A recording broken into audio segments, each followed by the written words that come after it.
visi mūsų materialūs norai netgi atspindi tuos vidinius poreikius. Tai mes visi norim meilės, laisvės, pasitikėjimo, gerumo, tai yra tos kertinės vertybės. Ir netgi tie produktai, kurios mums parduoda, tai visi tau žada, kad tu gausi tą meilę, laisvę ar kažką. Bet žmonės vis perka tos materialius dalykus, o to, ko nori, negauna. Nes viskas yra žymiai paprasčiau, nes tie dalykai yra mumise ir reikia tiesiog su jais susikonektinti, kaip sakant.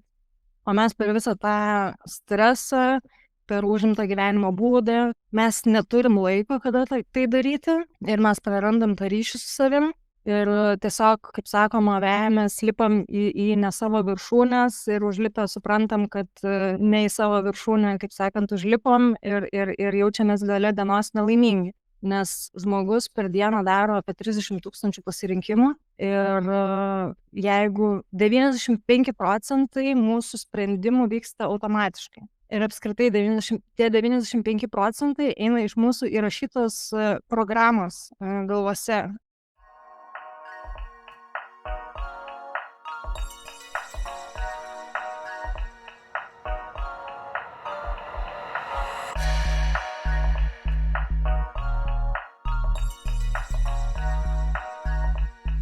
Labas, su tavimi sveikinasi Bright podcastas. Mes esame čia, kad įkvėptume. Bright turime tikslą – padėti užaugti 1000 moteriškų verslų pažabojant dirbtinį intelektą. Labas, Aušra. Labas. Labas. Laura. Tai šiandien kalbinam nuostabią mūsų narę, Aušrą, su kuria susipažinom iš tikrųjų, kai jinai atėjo pas mus į Brightą. Ir Aušra prisistatė tuo metu kaip Vytauto brendo vadovą, o dabar jau spėjo ir darbą pakeisti. Ir iš tikrųjų tai nėra vienintelė Aušros veikla, jinai šalia to dar ir vysto labai įdomų startuolį. Šis startuolis vadinasi Manifesto Kit ir galbūt Aušra pati labiau papasakos apie tai, nes tikrai labai įdomi idėja. Tai Aušra, galbūt gali šiek tiek prisistatyti ir papasakoti apie save. Tai visą laiką tas klausimas, kai prisistatyti ir papasakoti, tai galvoju, nuo ko čia pradėti. Tai gal iš profesinės pusės esu marketingo specialistė, kažkada seniai šiaip baigiau iš tikrųjų dizainą Anglijoje, po to nemažai metų dirbau įmonėse ir kaip dizaino vadovė, tada kūrybos vadovė ir tada labiau gilinusi į reklamos strategiją, studijavau ją ir pradėjau dirbti labiau su brandų marketingu. Galiausiai paskutinis darbas man buvo Vytauto prekės ženklo vadovė, o dabar dar visai neseniai Kanumo kūrybos direktorė. Ir taip pat esu mama, turiu vaiką. Nors dabar jau kartais sakau, kad neturiu vaikų, nes mano sūnui iš tikrųjų yra 20 metų, jis irgi studijuoja marketingą ir iš tikrųjų dabar šiek tiek net juokinga situacija, nes šiom dienom atėjo pas mane į darbą praktiką atlikinėti. Tai va, o šiaip esu žmona, turiu labai gerą mylintį vyrą ir taip pat domiuosi laimės mokslu, daug ko domiuosi, bet tai yra tai, kas susiję apie ką mes kalbam ir taip pat psichologija daug metų domiuosi ir gimė mano produkto idėja, kurią ir vystau jau daugiau nei metus, yra Manifesto. Labai įdomu, iš tikrųjų bus išgirsti daugiau apie Manifesto, labai įdomus prisistatymas ir 20 metų sūnus tikrai nebūčiau pasakęs. Visiškai išsižiojau, kai šitą išgirdau. Bet grįžtant prie temos, tai iš tikrųjų, kaip ir Giedrė pristatė ir tu paminėjai savo prekės ženklą Manifesto Kit, tai iš tikrųjų tai yra toks man asmeniškai dar negirdėtas konceptas ir tikrai inovatyvus prekės ženklas. Tai galbūt galėtum plačiau papasakoti, koks tai yra produktas ir papasakoti apskritai, kaip gimė šita idėja. Stengsiuos papasakoti glausčiau. Aš visą laiką kažkaip viduje turėjau tą norą sukurti prekės ženklą, naiviai skamba, bet kuris keistų pasaulį. Ir man visą laiką buvo įdomu, kaip brandai gali daryti įtaką žmonėms. Man pavyko tai pajusti, kaip netgi mineralinis Vytautas, kokį turi emocinį ryšį su savo auditorija. Daug idėjų iš tikrųjų yra praėję, už kurių bandžiau užsikabinti, dabar net juokinga apie kai kurias pagalvoti. bet visą laiką galvojau, kaip kažkokį išnaudoti kasdienį daiktą, kuris yra naudojamas kiekvieną dieną žmonių ir būtų kiekvienų namuose, bet jį įgalinti kažkaip. Mane žavėjo tokie prekių ženklai kaip Liquid Death, turbūt visiems teko girdėti, kurie iš paprasto vandens padarė kažką visiškai išsiskiriančio iš visos kategorijos, bet man norėjosi padaryti ne dėl pardavimų tą daiktą, bet aš visą laiką norėjau, kad tai turėtų kažkokią misiją. Ir kadangi visą laiką domėjausi psichologiją ir paskutiniu metu, nežinau, kažkaip visame pasaulyje labai išpopuliarėjo tie podcastai, aš daugiau angliškų klausausi ir amerikietiškų ir kažkaip ypatingai susidomėjau tais, kurie kalba apie neuromokslą, apie laimės mokslą ir man kažkaip viskas tiesiog susiejo į tai, ką aš noriu sukurti. Pradėjau galvoti apie pozityvias mintis. Tas daiktas tiesiog šovė į galvą, kad tai gali būti pagalbė, nes žmonės eina miegoti ir galvojau, pradėjau nagrinėti, tyrinėti mokslinius tyrimus, kaip įtakoja mūsų mintis, kokios jas yra prieš užmiegant, kaip tai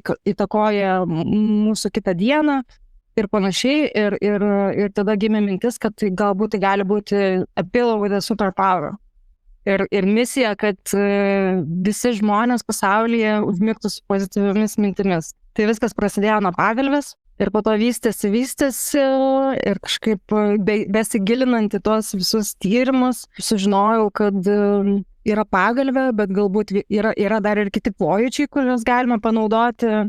Taip pat gal viskas eigoje išėjo, kad besigilinant sužinojau, kad ir netgi tas laikas, kada žmogus užmiega, yra smegenų mūsų būsena tokia kaip hipnozės metu. Tai man viskas kažkaip natūraliai taip klijavosi, kad wow, tada tikrai čia pagalbė, bet supratau, kad galima, kaip sakiau, išnaudoti tos dar papildomus pojūčius, tai atsirado vaizdas, garsas ir kvapas mano produkto sudėty. Dar labiau paaiškinant, galvojau aš kaip personalizuoti galime pagalbę. Ir mąstant apie laimę, supratau, kad visi žmonės pasaulyje vienyje tas pačias vertybės, kurių yra gal iki 60. Ir dar giliau lendant į tai čia iš vis labai gilu yra, bet ir labai įdomu, kad kažkaip apie tas vertybės šiaip negalvojame visai. Ir tikriausiai sunku net ir pasakyti kiekvienam, bet, pavyzdžiui, kokios yra tavo vertybės. Bet iš tikrųjų labai daug ir mokslinių tyrimų tai įrodo, vertybės yra mūsų esmė. Iš vis.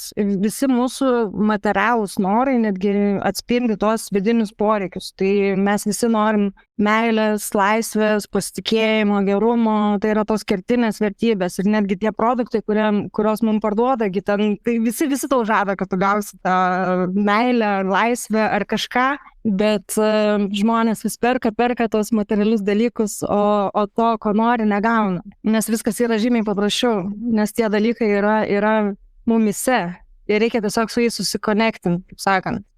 O mes per visą tą stresą, per užimtą gyvenimo būdą, mes neturim laiko, kada tai daryti ir mes prarandam tą ryšį su savim ir tiesiog, kaip sakoma, mes lipam į ne savo viršūnės ir užlipę suprantam, kad ne į savo viršūnę, kaip sakant, užlipom ir jaučiamės gale dienos nelaimingi. Nes žmogus per dieną daro apie 30 000 pasirinkimų ir jeigu 95% mūsų sprendimų vyksta automatiškai. Ir apskritai tie 95% eina iš mūsų įrašytos programos galvose.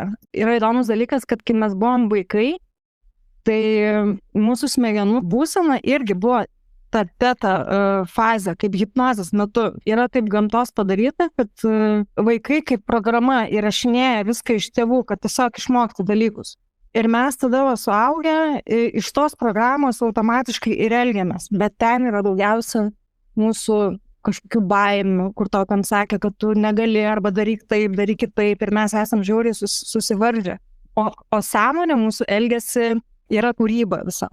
Mes norim laimės, mes norim dalykų, mes norim sportuoti, bet kas vyksta, perima viską pasąmonę ir ta programa. Ir mes elgiamės taip, kaip esam užprogramuoti iš tų ribojančių įsitikinimų, iš baimės ir panašiai. išnagrinėjus visą tai, supratau, kad užmigimo būsena yra labai galinga. Irgi, nes tuo metu, esame kaip hipnozės metu, jeigu tu nuolat kartoji procesą ir supratęs, kokios tavo vertybės yra svarbiausios, bandai su tuo atkurti ryšį, tai vyksta tiesiog fiziologiniai pokyčiai smegenyse ir tą ryšį randi, tai tu jautiesi tiesiog mažiau streso, tau aiškiau, ko tu nori ir eini savo laimės link. Tai ir vyksta ta tikroji manifestacija, kai nebereikia vaikytis kažkokių materialių norų, kurių tu iš tikrųjų net nenori. Aš tai tavęs klausau, Aušra, ir man, nežinau, muzika, mano ausim, ties visas toksai, nesivaikymas materialių dalykų, tai ką tu pasakoji, iš tiesų yra beprotiškai aktualu ir įdomu. Man atrodo, kad aš norėjau, kad tas daiktas būtų labai patrauklus ir čia yra tarsi apgaulė, nes aš darau jį kaip interjero kažko, kadangi pas mane yra ir kvapas, ir ten iš dizaino pusės gražus užvalkalas ir taip toliau. Tai mano tikslinė auditorija yra tie žmonės, kurie kaip aš nesidomi šitą temą, bet galbūt jos užkabins gražus daiktas arba tai kaip labai graži dovana, o aš esu supakavus ten tą visą mokslą, kuris... O jei galėjo Aušra pasidalinti, bet kas sudaro tą visą kitą? Kas įeina? Jo, tai yra personalizuotas pagalbės užvalkalas, ant kurio bus tau tie svarbiausi gyvenimo dalykai arba 3 vertybės, kurias mes padėsime išsigryninti metu svetainėje. Tada yra su tomis vertybėmis susietos personalizuotos audio manifestacijos, tos visual guided meditations, kurios stiprina ryšių su tomis vertybėmis ir atpalaiduojantis miego kvapas, nes kai tu esi atsipalaidavęs, tai tu esi paveikesnis informacijai. Tai visas toksai ritualas, kuris veikia per 3 pojūčius, būtent to užmigimo metu. Iš tiesų labai įdomu, nes jau ir iš marketingo pusės, kuo daugiau jūslių apjungi, tuo paveikesnis tampa reklama ar ten reklamuojamas. Tu labai irgi iš savo tos profesinės dar pusės pažiūrėjai ir apjungiai su psichologija, kas tikrai labai įdomu. O aš dar besiklausydama nugirdau mintį, kuri man užstrigo ir norėjęs paplėtoti ir užduoti papildomą klausimą. Tai minėjai, Aušra, kad tu visuomet norėjai sukurti kažkokį prasmingą prekės ženklą, tačiau buvo įvairių idėjų ir nežinojai, kada, koks prekės ženklas gims ir kuo tai pavirs. Ir iš tikrųjų labai įdomi perspektyva, nes dažnai susiduriam su žmonėm, verslais, kurie atrodo tavo prekės ženklus verslus pradeda nuo kažkokios asmeninės istorijos ir problemos sprendimo, o čia atrodo šiek tiek kitoks kelias. Ir man tavęs besiklausant atrodo, kad kaip ir natūraliai vis tiek per laiką prie to buvo priaugta ir prieita. Tai dabar, kai tu atsigręži atgal, kaip tau atrodo? Ar tu vis dėlto prie to natūraliai prieėjai, kaip ta idėja išaugo vis dėlto iš tavęs, iš kažkokio tavo vidinio noro, problemos sprendimo sau, tarkim, ar ne? Ar vis dėlto tai buvo toksai galbūt logiškas priėjimas prie būtent šito prekės ženklo? Aš galvoju, kad aš apie tai šiaip procese nemažai galvoju ir vis labiau suprantu, kad tai kyla iš manęs, galbūt ir yra, kad iš mano problemos, bet aš apie tai nemačiau. Bet iš tikrųjų dabar vystant visą brendo istoriją ir kai aš galvoju, kaip ją komunikuosiu, aš visą laiką tokia svajotoja buvau ir aš visą laiką jaučiau tą minčių poveikį. Pavyzdžiui, kiekvienas žmogus, turi tą negatyvų balsą, absoliučiai kiekvienas. Dabar net Substancija yra labai geras filmas, jeigu matėt Demi Moore, koks gali būti sabotažas visiškai vidinis. Ir aš tą jaučiu.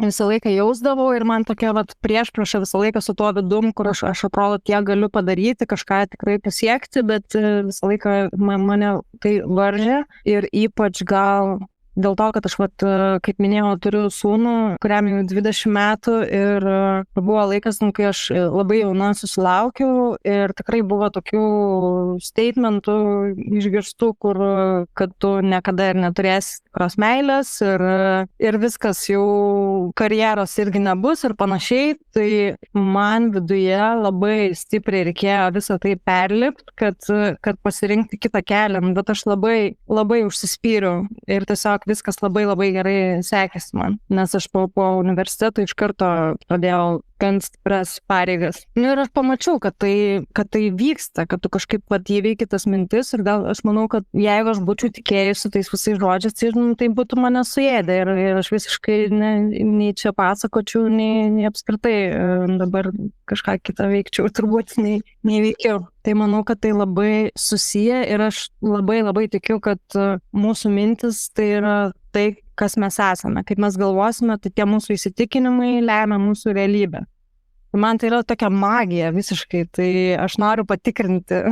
Tai sako, dėl to ir sudėjau visą tą, galvoju, žiūriu į tyrimus, sako taip, tai viskas yra įrodyta, tai jeigu mes tai padarom labai patrauklų daiktą, kurį galima dovanoti žmonėm, tai gal taip tada sklis tas gėris ir įgalint žmonės pasitikėti savimi ir nuveikti didelius dalykus. Tavo pačios tas asmeninis pergyvenimas, kad tu pati perėjai per tai ir tu radai tą patvirtinimą tokį ir dabar kuri kitiem perdali savo tą žinutę. Bet aš galvoju, kad ne tik kad tu sukūrei tą daiktą, bet susilaukė ir labai daug populiarumo, labai daug dėmesio šiuo momentu, ar ne? Kiek girdėjau už tavęs, kad atsiranda ir norinčių investuoti. Jo, jau senokai mes kalbėjom, labai daug visko įvyko nuo to laiko. Šiaip tikrai buvo susidomėjimo ir iš investuotojų, po to įsusikau į jau gilesnius procesus, ten reikia ruošti konkrečius, taip sakant, ten vadinamus pitch deckus, gerai pozicionuoti, viską išsigryninti ir tada prasidėjo toks, patekau į tą, kur labai daug brandų susiduria, netgi tie, kurie jau yra sėkmingi verslai su savo pozicionavimu ir panašiai, kai reikia paprastai paaiškinti visą šitą tokio podcast'o metu, tai labai gražiai viskas skamba. Bet kai reikia viską sudėti keliais sakiniais, tai dar esam paieškose, kaip visą tai padaryti. Kyla dabar visokių minčių iš tikrųjų, kaip galbūt nemažai shiftins idėja, bet išliks visas tas fizinis rinkinys, bet gali būti vienas nemažas pakeitimas, kuris leis žymiai labiau skeilinti, o tai su visais investavimais dar kol kas užtruks čia, manau, dar neaišku kiek. Yra visokių minčių, gal reikia patiem, kiek ten bootstrapping, kaip sakoma, ir netiduoti. Bet aš girdžiu, Aušra, pas tave iš tikrųjų, ir dabar kalbant podcast'e, idėjos ir mintys tiesiog ateina. Gal reikėtų ir taip, ir panašiai daryti. Ir man smalsu, iš tikrųjų, nes vis tiek esi kūrybingas žmogus, akivaizdu. Ir kaip ar kartais nebūna sunku ar nepasimeti idėjos, nes aš net nebejoju, kad jų ateina, kai tu vysti mylimą veiklą ir nori ją išvežti į tą dienos šviesą, visiems parodyti ir tos idėjos mūsų atakuoja per visas įmanomas pusės. Tai kaip nepasimesti juose? Ir man smalsu irgi, kaip tu pamatai potencialą šitoje ypatingai veikloje, šitoje idėjoje, nes prieš tai minėjai, kad verslo tų idėjų pas tave prieš tai buvo labai daug ir kada supratai, kad Manifesto Kit yra daugiau nei idėja, kad čia iš tikrųjų yra potencialas, kurį galima vystyti. Tai visų pirma, kad kitos idėjos visą laiką jautėsi, kad jos ne mano, nežinau, iš vidaus. O šitą idėją, kodėl pajutau, nes joje, man atrodo, labai daug sudėta tokių teisingų dalykų.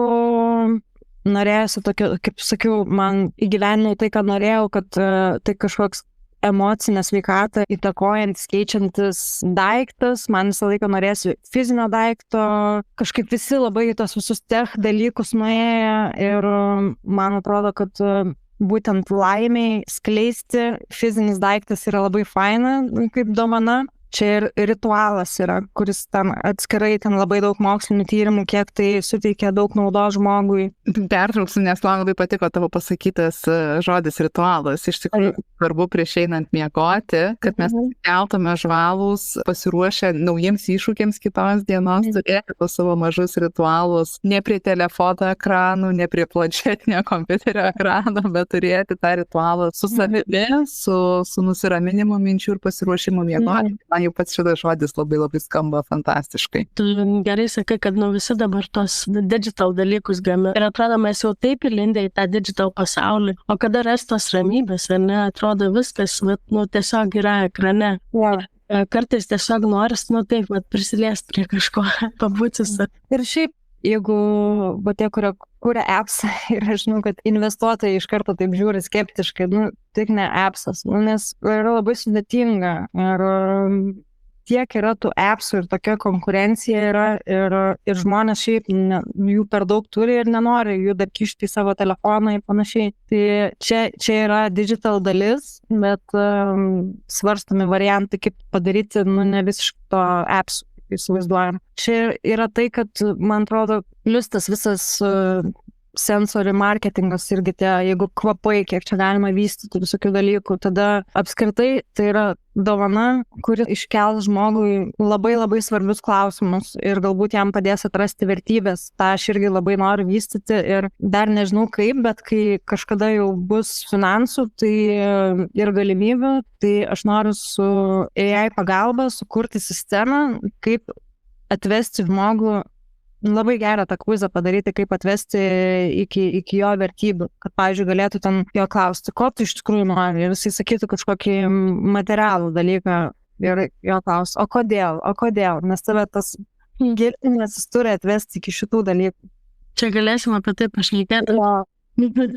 Patrai yra dabar tų galimybių. Jo, pamačiau, kad čia įvairiapusiškai daug dalykų klijuojasi, kurie yra labai įdomus ir daug naudos neša ir kartu aš visą laiką norėjau, dėl ko gal tos kitos idėjos, kur kažką faino gražaus sugalvodavau, tai man vieną tą dalelę, dėl to mane patenkindavo, bet visos tos gilumos neturėjo, čia susidėjo viskas. Labai įdomu, kaip marketingo srityje daug patirties turintis žmogus ir dirbęs su dideliais prekiniais ženklais, matai prekės ženklo kūrim. Tai tavo pirmieji žingsniai pradedant manifesto kit prekės ženklą, kiek svarbos pradžioje skiriai prekės ženklo strategijai bei brandingui. Ar labiau orientavaisi tik tai į produkto kūrimą? Aš manau, kad viskas prasidėjo nuo misijos ir tada galvoju apie produktą, koks dalykas tą misiją galėtų įgyvendinti, paprastai žmonėm. Tai nuo to viskas prasidėjo, nuo to misija, vizija ir tada aplink tai aš tiesiog labai, man tas minčių srautas, kiek čia viską galima vystyti, tai aš galiu čia parom tiesiog galvoti ir jau ten 10 metų į priekį, man atrodo, viskas galvojus, tai viskas labai tas natūraliai nuo to lipdosi. Aš galiu pasakyti, kad dėl brandingo, tai čia yra mano silpnybė, kad aš šiaip esu baigusi, kadangi dizainą ir aš esu visiška perfekcionistė ir aš darau taip, kaip nereikėtų daryti, nes man visą laiką atrodo, kad šitą idėją, čia aš kaip orą pardavinėju, kadangi aš parduodu tikėjimą, kad tavo svajonės gali išsipildyti. Ir aš noriu įkišti per šitą produktą per grožį, o po to, kad žmogus jau pradėtų gilintis, kad kaip čia viskas veikia ir kokią naudą neša. Tai dėl to aš labai norėjau, kad viskas labai gražiai atrodytų, nes aš kitaip nežinau, kaip šitą idėją parodyti. Tai aš nemažai tam išleidau pinigų ir tam brandingui ir laiko ir finansų, bet iš tikrųjų tai reikėtų, idealiu atveju, tai reikėtų pirmą išsitestuoti idėją, turėti market fitą, o jau tada galvoti apie brandingą, išvaizdą ir toliau. Eik kitų kelių, pabandyk pirmiausias įsikurti, bet aš savo bank, jo. Ja, dažnai taip ir būna, jeigu tiesiog pradedi ir tai būna kūryba, nėra pagal vadovėlį dažniausiai. Nes, man atrodo, ateina tas toksai pajutimas iš vidaus, ką tu turi daryti ir po to gal tik kai jau pasidarai kažkokią bazę, pradedi galvoti, gerai, kaip man čia tą padaryti, kaip man. Jo, nes, čia nėra televizorius ar kažkoks daiktas, kur tu tiesiog gali funkciją ištestuoti, tai vis tiek yra emocinio pirkimo daiktas, kurį turi estetiškai gražiai atrodyti, tai dėl to keliu nuėjau. Man atrodo, kad galbūt tai ir nėra blogas ar klaidingas kelias, nes irgi yra labai daug pavyzdžių pasaulyje prekių ženklų, kurie galbūt pačioj pradžioj suinvestuoja labai daug į brandingą, į marketingą ir labai greitai užauga, nes vis dėlto tas vientisas brandingas, aiški žinutė ir geras dizainas padeda pelnyti pasitikėjimą greičiau. Gali iš karto atrodyti kaip rinkoje esantis jau kurį laiką žaidėjas, prekės ženklas, o ne kaip kažkoks naujas newborn brandas. Tai man atrodo, čia kaip kada būtent šitas dalykas. Ir man atrodo, kad kaip tu sakai, ypač tokiems emociniams pirkiniams žmonėms galbūt tas brandingas ir gali būti tas dalykas, kur reikėtų pirmą netgi pasižiūrėti. Ar produkto tas visas dizainas. Produktų dalinimas. Manau, kad jo produktas svarbiausia. Tai lėmė, nežinau, irgi ir klaida, ir neklaida, bet mes pasidarėm tokią fotosesiją labai gražią, po to jau kaip turėjom, kai testavom idėją, šiek tiek leidom reklamą, tai dirbo specialistas toksai ir sako, ne, man reikia, sako, paprastų tų UGC nuotraukų, ten buitinių, ir aš ten bandžiau pati padaryti ir vis tiek ten stengiuosi kažkaip gražiais, ten man rodo negražius visokius pavyzdžius, kad va taip reikia, nes pas mane buvo visas tos iš fotosesijos, iš viso labai gražios išlaižytas nuotraukos ir jos pasirodė visiškai tam netinkamas, jos yra tik tai įvaizdžiai, tai man iki šiol trūksta paprastų nuotraukų. Tai čia ir yra, kur atsiremiam į tą brandingo pusę, kur tas pozicionavimo, visi dalykai produktas yra, jis nuostabus, išdirbtas, o kaip jį pateikti vartotojui, kad jam būtų priimtina ir čia jau ateinam, bet vėlgi aš manau, kad apskritai aš linkusi žiūrėti į tą tokį klaidų nėra, yra pamokos, kurias mokomės ir keliaujam. Tai aš iš vis labai savo dažnai bandau priminti, kad reikia mėgautis procesu, ir aš šiaip mėgaujuosi, iš tikrųjų. Dabar taip man susikrovė daug visko, nes ir naujas darbas, ir puoliau kalėdos, viskas ir savo reikia, gal šiek tiek kartais energijos pritrūksta, nors man labai patinka ir aš atrodo, kad galėčiau nemiegant ten daryti susijusius su manifesto dalykas. Bet labai svarbu pamiegoti. Daryti tas dalykas. Iš tikrųjų labai įdomu tavęs klausytis, Aušra, ir jau mes kelis kartus šitam pokalbį paminėjom ir tą neuromarketingą, visus tuos jausmus marketingą, ar ne, tai būtų galbūt įdomu ir šiek tiek daugiau iš tavęs išgirsti šitą temą. Pasaulyje apskritai prekių ženklai šitą dalyką, neuromarketingą, tikrai išnaudoja, o Lietuvoje neuromarketingas galbūt, galima sakyti, tik pradeda įsitvirtinti ir galbūt galėtum pasidalinti ir su mūsų klausytojomis, apie ką yra šitas terminas apskritai ir kaip jis būtent atsiskleidžia Manifesto Kit. Jau minėjai šiek tiek apie Manifesto Kit, bet galbūt galėtum šiek tiek detaliau papasakoti. Tai neuromarketingas analizuoja smegenų reakcijas, emocijas ir žmogaus elgseną, tam, kad marketingo sprendimai būtų priimti ne tik pagal tyrimus kažkokios rinkos, bet ir žmogaus fiziologiją. O manifesto tai viskas labai natūraliai apsijungia. Kaip minėjau, manifesto naudoja 3 pojūčius, tai vaizdą, garsą ir kvapą, tam, kad tuo galingu priešmegio metu efektyviau paveikti žmogaus pasąmonę ir padėtų formuoti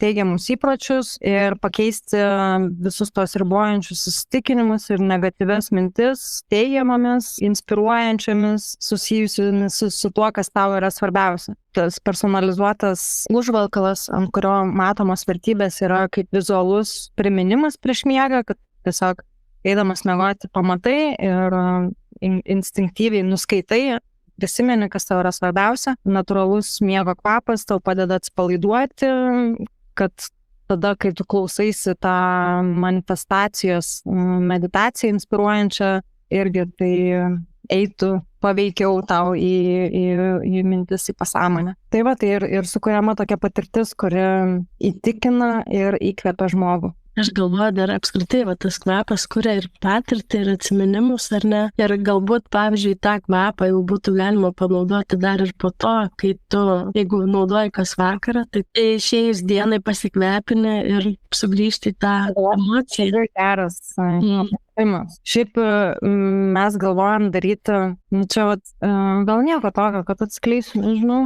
Bet labai stipriai galvojam, dar šito neišvystėm, bet jau galvoju apie ryto procesą, nes čia bus galima tuo papildyti, nes iš tikrųjų tas smegenų šita būsena tokia yra ir vakare, ir ryte, ir galima bus šiaip naudoti, šiek tiek bus kitokie audio įrašai, nes čia šitie, tau sako, kad dabar tu atspauduok, užmigsi ir miegant viskas vyks, bet šiek tiek pakeitus naratyvą, tai mes po to papildysime irgi ryto tokiamis meditacijomis ir tu, kai prabudinėjai, irgi tiesiog tau gali nusistatai, kad pasileistų tam tikrų metų šitą meditaciją ir tu toks snūduriuodamas keliesi ir tave įkvepia dienai. Ir tada yra kiti kvapai, nes irgi kvapai yra ten citruso, cinamono kvapas, kuris tave kaip tik prabudina, užmotyvuoja, tai čia galima plėsti įvairiais daiktais, tada irgi dar papildomais. Jau dabar labai paplitus tą sąvoką biohacking, ypatingai Amerikoje, kur visi ten nori tapti amžinai jaunais, bet ir apskritai, sakykime, tarp tų aktyvių startuolių, nežinau, silikono slėnyje, ten visokius grybus valgo ir miego rutinas reguliuoja. Tai čia labai tas produktas, taip man atrodo, gerai įsipaišo, nes irgi, sakyčiau, toksai biohacking produktas. Man tai smalsu, Aušra, šiek tiek, kyla dar papildomas klausimas apie patį produktą, nes, sakykime, aš visiškai nesu su tuo susidūrusi. Ir jeigu aš gerai girdžiu, tai pats produktas apima pagalvę su tam tikrais manifestacijoms, tam tikrais vertybėm išgryninto mane kažką, ką aš pamatau, perskaitau ant savo pagalvės, užsimotyvuoju, tada minėjai kvapai, tai yra eteriniai aliejai. Ir ar tai yra kiekvienam žmogui individualiai parenkamas kvapas pagal jo kažko, nes bus testas vertybėms nusistatyti. Ir dar kitas klausimas dėl garso takelio, nes bus kažkokios vis tiek manifestacijos, ar tai kažkoks garso takelis ir kur jisai, kaip telefone, aplikacijoje, Spotify, nežinau, šiek tiek plačiau, jeigu galėtum pasidalinti. Dabar iš tikrųjų turim tik tai tas pirmasis, kaip sakyti, produktų batchas yra paruošiamas vienaip, o po to mes vystysim ir dar galvosim apie tą digital sprendimą, bet šiuo metu tai bus tiesiog kortelė telefoną nuskanavęs, iš karto atsidarys tau audio meditacijos, bet yra tokie Apple's app, vadinasi tenai technologijos, viena iš jų Blue Byte, su kuria man teko dirbti prieš tai dirbant kitose įmonėse, tai ten įmanoma, pavyzdžiui, irgi arba per NFC kortelę, arba, pavyzdžiui, dėti tagą į pagalvės užvalkalą ir tu tiesiog su telefonu, pavyzdžiui, prileki ir tau atsidaro. Ir ten tu gali personalizuoti visiškai tą patirtį ir daryti ir testus, visokius progreso, ten, pavyzdžiui, kaip žmogus jaučiasi ten po kurio laiko, ką mes tikrai norim daryti, kad ne šiaip palikti jį, palaikyti jį ir žiūrėti, kaip sekasi. Ir plus tavo vertybės keičiasi, jos nėra statinės visą laiką, tai gali perklausti, kas tau dabar svarbu ir vėl tam toliau tą procesą tęsti. Bet tai bus kažkiek personalizuoti tie kietai, ne? Aš gerai suprantu. Tai pagal tavo tas vertybės, tik tai kvapas šitą, galvojam iš pradžių apie 3 kvapų rūšis, bet pradžioj dabar irgi nelabai turim tokių galimybių. Tai bus vienas kvapas, toks neutraliausias, kuris tinka visiems, bet ateityje tai tikrai reikės plėsti įvairius tos kvapus. Ja. Ateities planuose. Bet šiaip kalbant, palietė Viktorija neuromarketingą ir šitą temą, ar teko girdėti, ar žinai, ar esi mačiusi gerų pavyzdžių, kad prekės ženklai ir verslai Lietuvoje pasitelktų šį įrankį, vystant savo prekės galbūt ženklus ir panašiai. Gal tik tai žinau, kad parduotuvėse ten būna irgi kvapai naudojami, netgi maisto prekė, tenai, kad sužadinti apetitą ar dar kažką, tokie dalykai, o kažkaip nesugalvoju, kas šautų galvą.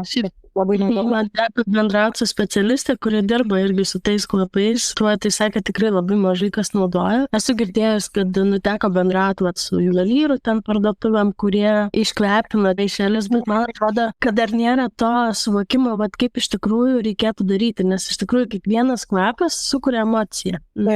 Ir ta emocija yra labai svarbi ir ne tai kokį kvapą, koks man patinka, neišpurškiau maišelius, kad mane prisimintų save. Žinai, kaip tai senais laikais toksai buvo stiprus kvapas moteriškas. Tai ne, iš tikrųjų tas kvapas jisai turi būti labai subtilus ir šiek tiek priminti apie tą prekės ženklą. Bet pavyzdžiui, kaip, man atrodo, Mercedes, ir šiaip visos mašinų įmonės daro tą odos kvapą, nusiperka naują mašiną. Jo, bet čia šiaip dėl prekybos centrų tai tikrai galiu patvirtinti, nes studentaudama dirbau Rimi ir administraciją ir pas mus būdavo bandelių kvapas, bet turėdavo visą laiką skyrius kepti bandeles.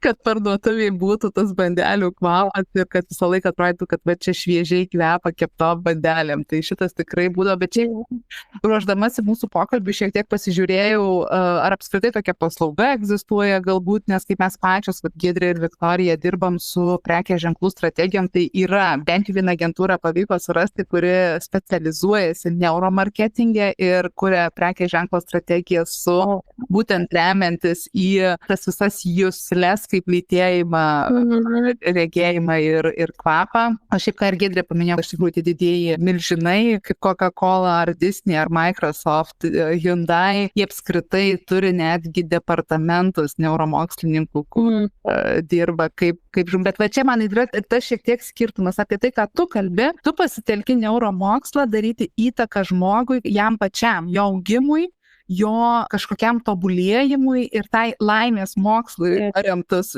principais, bet šitos įmonės pasitelkia neuromarketingo visą mokslą priversti žmogų pirkti jo paslaugą, daryti įtaką įsigyti mano produktą. Tai va čia šiek tiek man skirtingai prasilenkia, nes tavoje atveju tai yra į mane nukreipta, į mano buvį ir mano gerą savijautą. Nes aš iš tikrųjų niekada ir negalvojau apie kaip čia panaudoti neuromarketingą, kad parduoti. Iš tikrųjų negalvojau, kaip apie tą įtaigą padaryti pozityvių minčių ir nagrinėjau tos dalykus. Apie kvapą kalbant, aš irgi žinau, kad yra vanilės kvapas labai toksai subtilus, kuris primena motinos pieną ir visam tam procesui šiaip labai tinka. Aš jau nekantrauju išbandyti tavo produktą. Visą aš tau parašau, ar dar ne. Parodys, iš tikrųjų. Parodysiu visą procesą. Tai iš pradžių gaus tokią dėžutę. Labai gražiai. Tai yra gift box toksai, va. Tai čia yra legenda, paaiškinimas, apie ką čia viskas vyksta, toksai lankstinukas su visa informacija, kas kodėl. Ir tada tavo ta kortelė, kuri tokia aksominė irgi liesti galima maloniai ir jinai yra raktas į tavo tas vertybės. Tu tada ateini į website ir ten atliksi kvizą, o tada jau atkeliaus tas rinkinys. Čia yra mūsų prototipinė dėžutė, bet jau dabar yra pagamintos, man reikės 5 paletės jų atsiimti iš gamyklos greitu metu. Tikrai atrodo labai premium. Neužakcentavau, kad pagalvės jau seniai nebeliko, tai yra užvaltovas tam, kad kiekvieno pagalvę galėtų turėti šitą superpower. Labai vizualiai gražiai atrodo, kokia nuostabi dovana būtų kažkam. Jau kai šitas podcastas bus išėjęs, bus jau praėjęs renginys, bet jums turiu ateiti į Pacų kalėdinę mugę gruodžio 14 dieną. Tam prekiausiu. Aš norėčiau, bet aš būsiu Prancūzijoje Aušra. Mes dar jums. Gerai, Viktorija, tai tu mums užpirksi, galėsi.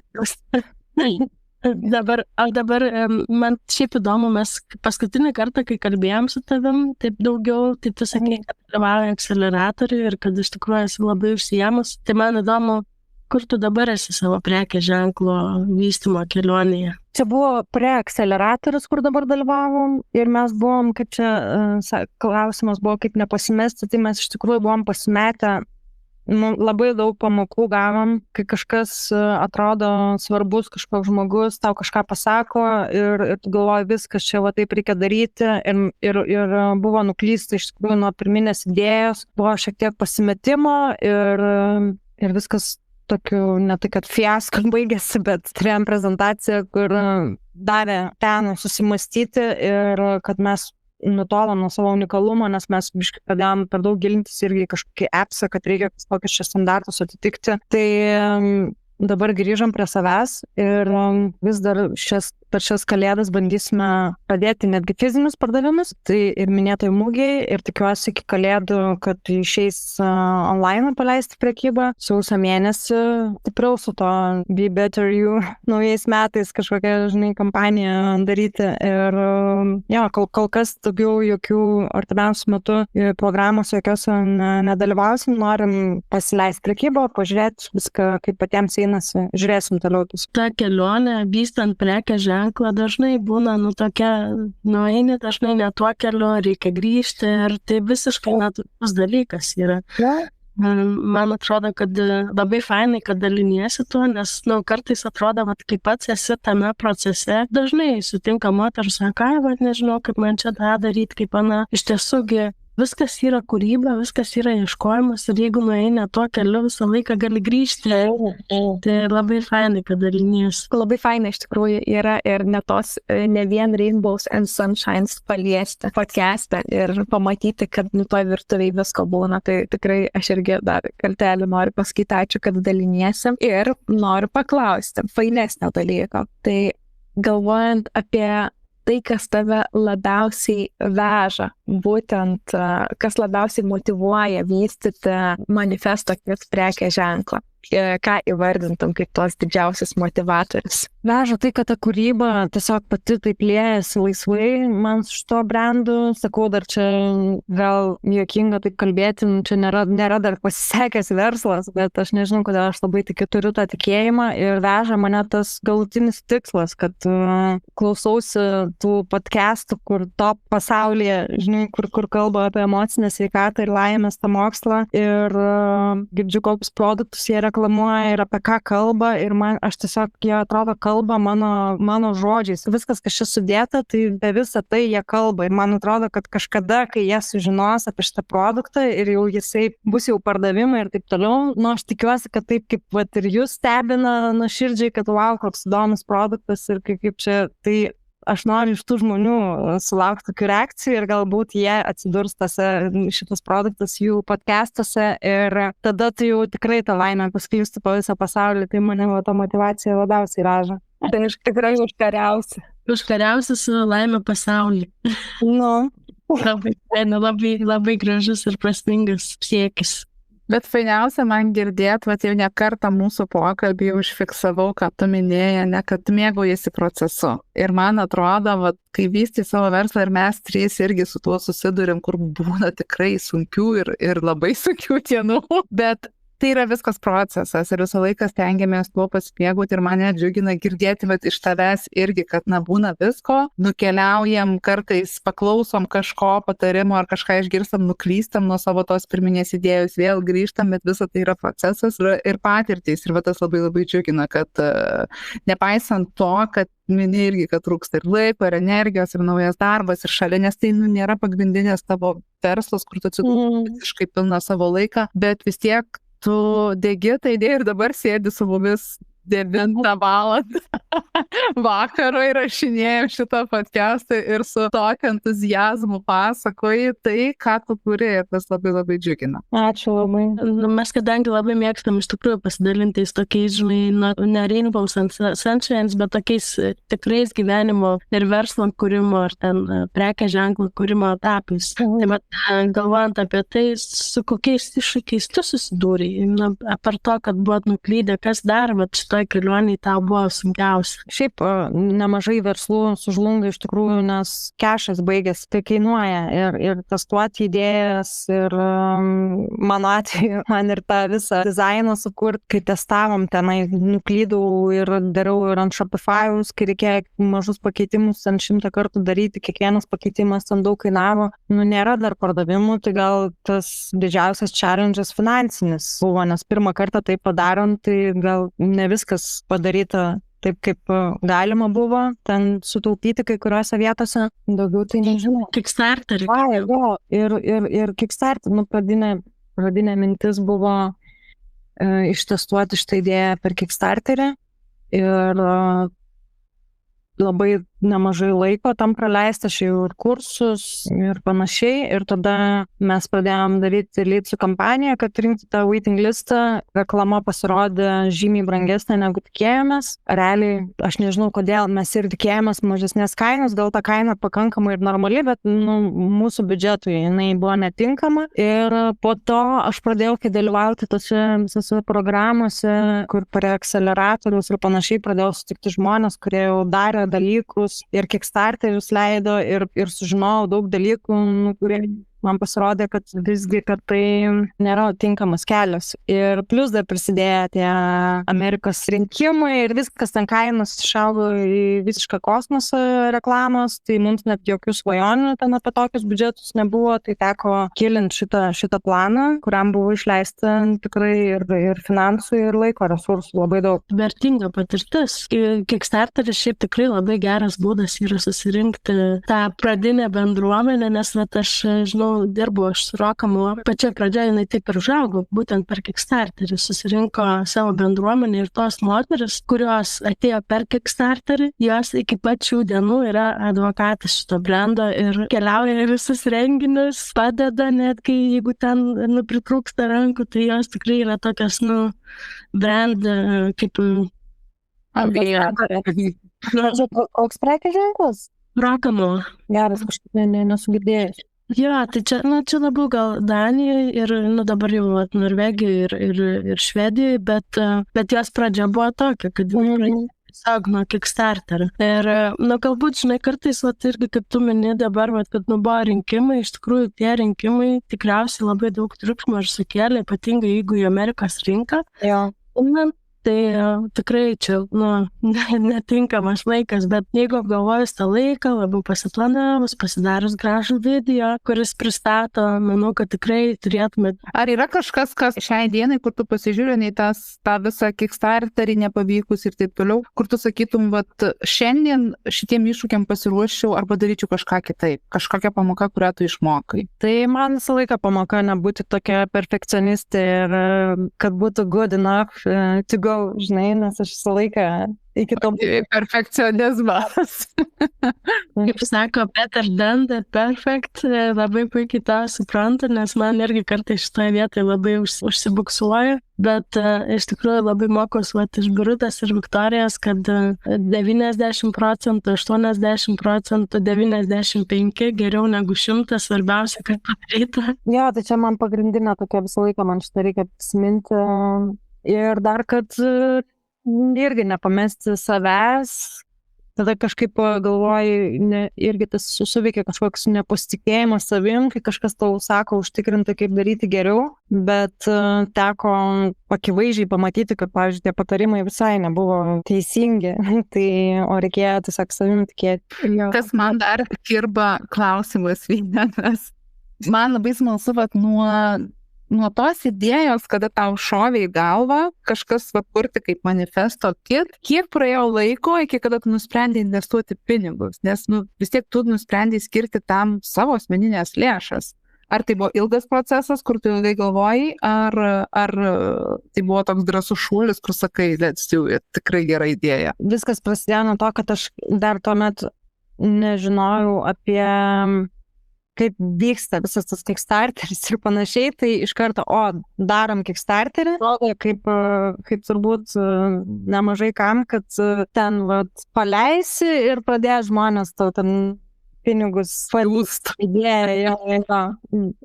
Tai jau kaip ir prasidėjo kažkoks procesas, pradėjom galvoti, kaip čia ką daryti, jau buvo intencija tokia ir planas, ir tada bedarant, gilinantis, supratom, kad čia reikia ir prieš Kickstarterį kampaniją daryti didžiulę, tu jau turi pasiruošti realiai auditoriją, kuri pirmom dienom ten iš karto vandins ir šitą idėją. Tai ir ten iš viso tu turi viską kaip šachmatų strategiją sudėlioti, kad viskas suveiktų. Tai jau į tai buvo įlysta ir prasidėjo ir jau viskas, nes aš jau įsivaizdavau, kaip čia Amerikoje paleisim, čia viskas sėkmingai eis, tai mano jau mintyse jau tas manifestavosi, o po to jau teko daryti visokiais būdais šituo būdu ar kažkokiu kitu. Tu dažnai pasakodama irgi užsimeni, sakai vis mes. Mes turėjom daryti ir taip toliau. Kas yra tavo komanda? Šitą idėją gimė man, bet bendraujant su savo vyru. Ir mes esam tokia visiškai atominė komanda. Aš visai neseniai, dar dabar, kai beveik kiekvieną dieną klausausi tų podcastų apie tą laimės mokslą ir kaip tik vakar ar užvakar girdėjau tokio neuromokslininko mintį, kad mes kūrėm, kai mes esam šiaip, mes nejaučiam jokios baimės, kai mes esam čia ir dabar. Ir kai mes esam įsimylėję, tada vyksta tada tu neturi tų baimių, tada tau visas pasaulis gražus, tada tu kuri ir tu sąmoningai viską darai. O po to, kaip sako, kad tu gyveni kažkiek metų santuokoje ir grįžta ta programa iš pasąmonės ir tu pradedi elgtis iš tų senų įpročių ir taip toliau ir tada prasideda tas kitoks elgesys, gal, bet aš nežinau, gal būna net mano, kai kam sunku iš aplinkos patikėti, kad mes turim labai labai gerus santykius ir būnant kartu, mes kažkaip taip tikim vienas kitu ir taip vienas kitą palaikom, kad pas mus visą laiką toks honeymoon, nors mes jau ten, neprisimenu, kelintus metus susituokę, bet aš supratau, kad todėl mes ir sprogstam tiesiog tom idėjom ir ta kūryba taip mums dviems liejasi ir mes vienas kitą dar plus labai papildom, nes jisai iš strateginės pusės, o aš tokia vizionierė. Bet todėl, kad mes nevaržom visiškai vienas kito ir nėra jokių baimių ir niekas mūsų nestabdo. Tas jausmas toksai kartu yra. Aš dar galvoju, o kaip tavo sūnus, jis irgi marketingą studijuoja ir prisijungia prie jūsų komandos? Jis labai labai tiki irgi iš to brandų, jam čia iš vis, wow, atrodo, viskas, jisai laukia, kada ten per kažką paleisim, čia sako iš karto. Jo, tai labai labai jis ir tiki, ir padeda, ir labai gerų idėjų turi. Klausiausi ir galvoju, kad čia toksai tikrai šeimos verslas, gimęs iš meilės, jis tikrai jį pagimdėt visi kartu kažkaip. Gimė iš tavęs, bet dabar kažkaip visi kartu daro. Labai smagu girdėti. Ačiū. Jo, tikrai labai labai smagu ir mano mintis besiklausant nuklydo į pradžią. Vėlgi prie tos pačios vietos, kur sakei, kad visą laiką tau norėjo sukurti kažkokį prasmingą prekės ženklą. Ir kuo toliau mes kalbamės per visą pokalbį, sužinom daugiau apie tave, tavo istorijos, tikrai atrodo, kad tas prekės ženklas, visa šita idėja neatėjo, jinai tiesiog atėjo būtent iš tų patirčių, iš žmonių, kurie supa tave ir išvynioti visą šitą per šitą pokalbį man be galo gražu yra. Aš labai mėgaujuosi. Mes visą laiką podcast'o pabaigoje, nes jau einam į pabaigą, paklausėm šio bei to ir apie dirbtinį intelektą. Tai kaip jau minėjai, kad irgi nori kurti tą fizinį produktą ir atsisakyti kaip appsų ir taip toliau, bet vis tiek noris paklausti būtent apie dirbtinio intelekto įrankius. Tai tikrai dirbtinio intelekto įrankiai šiai dienai yra jau itin pažangus ir vis tobulėja ir ne vienas marketingo srities atstovas ar savo verslą vystantis žmogus įdarbina dirbtinio intelekto įrankius, net pats kartais to nežinodamas kasdien įvairioms užduotims ir procesams. Tai mums labai smalsu ir tavęs paklausti, ar kažkuriems manifesto kit kūrimo etapams pasinaudoja dirbtinio intelekto pagalba, jei taip, tai kaip ir galbūt kokiais įrankiais? Aš iš tikrųjų vis kuo toliau, to labiau suprantu, kad man trūksta žinių iš tikrųjų ir kad aš galėčiau dar tikrai daugiau panaudoti. Tiesiog irgi viskam laiko neužtenka. Natūraliai turbūt kaip dauguma naudojasi ChatGPT, kuris man labai, aš kažkaip labai, man atrodo, gal įvaldžius kaip užbriefinti, tai man visai gerai, ten tekstams labai labai padeda ir plus surasti kažkokią informaciją, kurią tikrai reikia tikrinti, nes būna, kad netiesą parašo dažnai, bet labai šitas pagelbėja. AI ateityje, kaip minėjau, turės labai didelę misiją mūsų brandė ir man labai įdomu bus surasti, sužinoti, kaip galima sukurti tą kvizą. Tikrai gerą. Pameni, aš dar su tavim dalinausi to, kur audio kuri iš teksto. Jo, tai iš pradžių norėjau, kad irgi viskas tikra būtų ir iš tikrųjų čia mums ekspertė kūrė, kur turi labai gerus atsiliepimus, kur ten jos manifestacijose audio padėjo žmonėms pasitikėti labiau, pasiekti kažkokių svajonių, ten labai gražu yra atsiliepimų ir nuostabus jos balsas ir su muzika viską labai gražiai padarė anglų kalba, bet dabar aš šiuo metu turiu šitą problemą, kad man reikia, mes kadangi dabar Lietuvoje padaryti adaptacijas, tai labai pasitarnautų natūralus lietuviškas AI balsas, bet aš iki šiol neradau. Dar neskyriau visą laiką tam, kad grinai ieškoti šitą sprendimą, bet taip pasiklausinėjus kol kas atrodo, kad gal ir nėra tokio sprendimo. Na, kol kas, manau, nėra. Įrankiai tobulėja, nes galbūt prieš metus kažkokius įrankius apžiūrinėjom, tas progresas per metus įvyko didžiulis. Man atrodo, buvo pirmieji ten su avatarais atsiranda. Jo. Tikėtie, kai mes juos pirmą kartą aptarinėjo mūsų bendruomenė, tai buvo tokie robotai, stringantys, tokie netikri. Ir dabar po metų laiko, kai pasižiūrėjom tam pačiam įrankį, tiesiog lietuvių kalba dar stringa, bet jau pats žmogus yra, turi gerai įsižiūrėti, kad tai nėra tikras žmogus. Tai va tas stebina, kad tai tik kažkur. Jo, aš tikiu, kad labai greitai viskas. Ja, aš šiaip dėl tų kvizų, tai gali tiek ir patį ChatGPT naudoti. Ir yra dar toks įrankis, aš su tavim pasidalinsiu, bet pasidalinsiu ir su kitom, nes tai dabar tiksliai neprisimenu, tai tikrai jau yra galimybės kurti tuos advanced quizus ir tikrai galėsi tai padaryti. Nes aš, pavyzdžiui, tą quizą tai bandžiau daryti su ChatGPT, bet kad ir kaip aš bandžiau, vis tiek man kažkokia... Asistentą reikėtų bandės, bet čia galėsim pasikalbėti. Jo. Ką, merginos, dėja, artėjam į visai pabaigą, nors aš Aušros tikrai klausyčiau ir kaip Viktorija sakė, čia vyniojam kaip tą kalėdinį saldainį ir kuo gilyn, tuo vis skaniau ir įdomiau. Tai Aušra, pasidalink, mes visą laiką savo viešnių prašom palinkėjimo ir mūsų klausančiams moterims, kurios galbūt šiai dienai reikia to motyvacijos pliūpsnio, tai ko palinkėtum vystančioms ar dar tik ketinančioms pradėti vystyti savo prekės ženklą? Žinoti tą savo vidinę motyvaciją, kodėl tu tai nori daryti.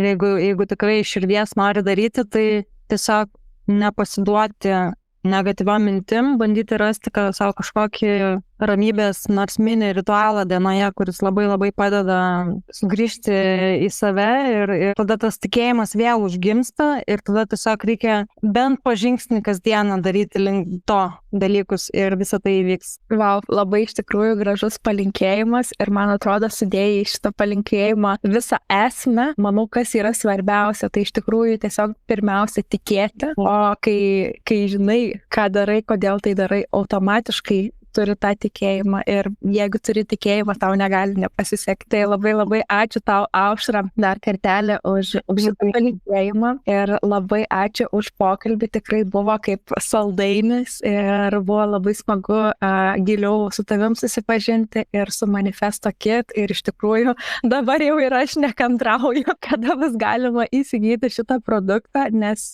tikrai labai prasmingas dalykas ir man atrodo, kiekvienai vystančiai verslą, tiek solą, tiek smulkų, tiek didesnį, ar norint kažkokį irgi tarptautinį prekės ženklą sukurti, man atrodo, toks dalykas kaip Manifesto Kit tikrai gali būti, tas kaip geriausias draugas, kuris neleidžia išmušti iš vėžių jokiems pašaliniams mintims ir panašiai, o susikoncentruoti ir eiti link tikslo. Tai irgi palinkėsiu ir aš, kad merginos, kurias klausot šitą podcastą, pasiekit Manifesto Kit ir kai jau bus šitas produktas out, pasidomėkit ir galbūt jisai surezonuos jums kaip priemonė, kuri gali pagelbėti savo tikslų siekime. Na, o užbaigiant jau visiškai šiandienos podcastą, kaip visada norim anonsuoti ir sekančią podcast'o viešnią. Tai sausio mėnesį podcast'o viešnia pas mus bus irgi turbūt visoms puikiai pažįstama Giedrė Vein,